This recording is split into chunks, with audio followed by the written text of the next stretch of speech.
құрметті ата-аналар.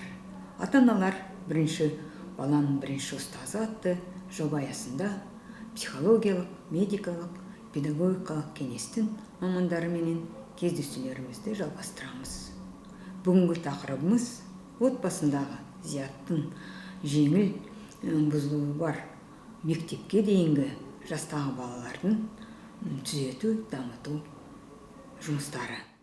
Осы тақырып бойынша дефектолог Буркашева Шынар Толыбаевна баланың екі санды салыстыруға қалай үйретуге болады туралы ой бөліседі. Сізге сөз, Шынар Толыбаевна. Сәлеметсіздер ме, құрметті достар. Бүгін математиканың ең күрделі бір тақырыбы ол таңбалармен таныстыру балаларды. Көп аз дейді, бірақ расымен де айтқанда, нақтылай айтқанда, кем, артық деген ұғымдарды пайдаланамыз және тең ұғымдарды пайдаланамыз. Мына жерде 3 пен 3 бір-біріне тең. Сол себептен ортасына тең таңбаны қоямыз. Егер күйзенер палочкаларын пайдаланатын болсақ, 10 мен 10 бір-біріне әрине тең. Немесе 9 бен 9 олар да бір-біріне тең. Тең таңбасымен көп отырмаймыз. Олар өте оңай таңба.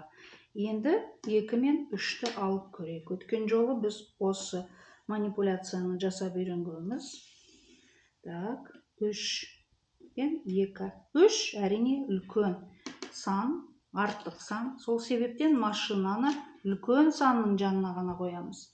Енді бұл таңбаны қалай қоямыз? Машина кіретіндей қоямыз.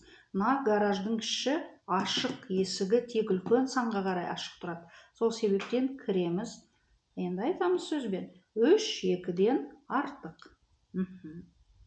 Енді бір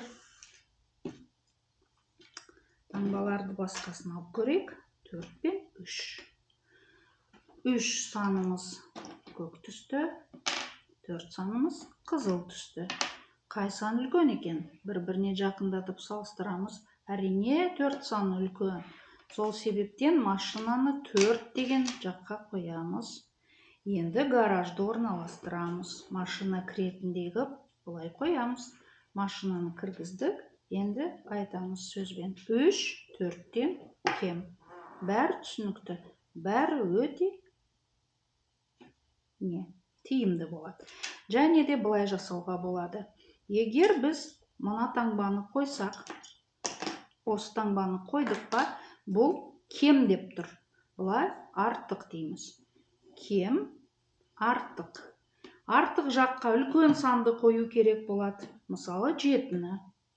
Мына жаққа 4 санын қою керек. Ал енді көрейік. 7 саны қара түсті, 4 саны қызыл түсті. Қай сан үлкен екен? Мына сан үлкен екен. Дұрыс қойдық па? Дұрыс қойдық таңбаны. Тексердік? Жақсы, әрине. Осымен сабағымыз аяқталды. Балаларыңыз тек сәтті болсын сабақ жағдайында. Сау болыңыздар.